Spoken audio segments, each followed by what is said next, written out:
10 Aralık Uluslararası İnsan Hakları Günü ve bugün en ciddi insan hakları ihlalleriyle karşı karşıya olan Uygurlar, dünyanın farklı bölgelerinde Çin'in Doğu Türkistan'daki soykırımına karşı protesto gösterileri düzenledi.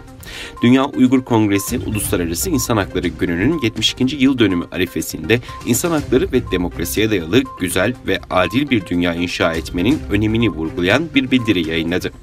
Uluslararası basında çıkan haberlere göre Doğu Türkistan Milli Uyanış Hareketi'nin çağrısıyla Cenevre, New York, Washington, San Francisco ve Toronto'da Çin karşıtı gösteriler düzenlendi. Öte yandan Japonya ve Türkiye'de de Uluslararası İnsan Hakları Günü dolayısıyla basın açıklaması ve protesto gösterileri yapıldı.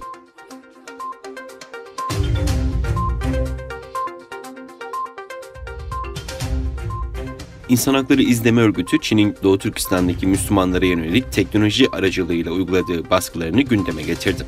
İnsan Hakları İzleme Örgütü, Çin'in büyük bir veri programı kullanarak Uygur Türklerini keyfi olarak gözaltına aldığını bildirdi. İnsan Hakları İzleme Örgütü, dün Çin'in Doğu Türkistan bölgesinde büyük bir veri programının gelişigüzel gözaltıları için Uygur Türk Müslümanları seçtiğini açıkladı. Örgüt, Doğu Türkistan'ın Aksu vilayetinden 2000'den fazla tutuklunun listesine ulaşarak yaptığı açıklamada, Entegre Ortak Operasyonlar Platformu adlı büyük bir veri programının söz konusu listedeki kişileri hedef aldığını ve yetkililerin bu kişileri daha sonra siyasi eğitim kamplarına gönderdiğini açıkladı. Çin araştırmacısı Maya Wang'ın görüşüne yer verilen açıklamada Çin hükümeti listedekilerin ailelerine bir cevap borçlu. Neden gözaltındalar ve şimdi neredeler dedi.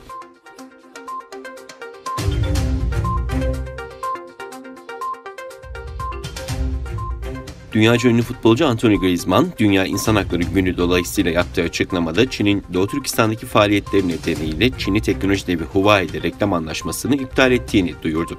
La Liga takımlarından Barcelona'da forma giyen Fransız milli futbolcu, Huawei'nin Uygur Türklerine yönelik yüz tanıma sistemi geliştirilmesine katkı sağladığının ortaya çıkmasının ardından bu şirketle bağını kopardığını açıkladı. Barcelona oyuncuları da Griezmann'ın aldığı karara destek verdi. Washington Post gazetesi, Huawei'nin Çin'in yüz tanıma teknolojilerini kullanarak Uygurların izlenmesine katkı sağladığını aktarmıştı.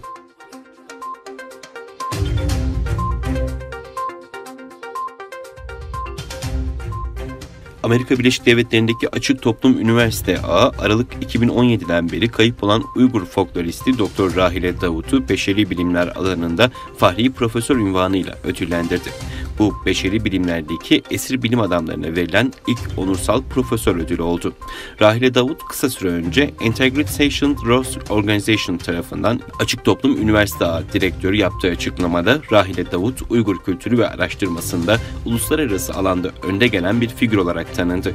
Bölgenin folkloru ve gelenekleri üzerine çalışma konusunda bir genç nesil yetiştirdi ve önemli çalışmaları olan sarsılmaz bağlılığı dünya toplumunun Uygur kültürünün değerli kaynaklarını tanıması için bir köprü haline geldi ifadelerini kullandı.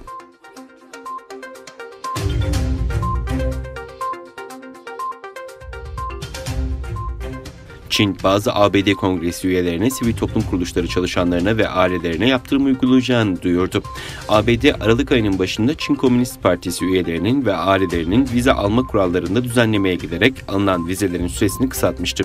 Çin Dışişleri Bakanlığı Sözcüsü Hua Chunying, Perşembe günü gazetecilere yaptığı açıklamada, Çin'in bazı ABD Kongresi üyeleri, sivil toplum kuruluşları çalışanları ve ailelerine yaptırım uygulayacağını belirtti.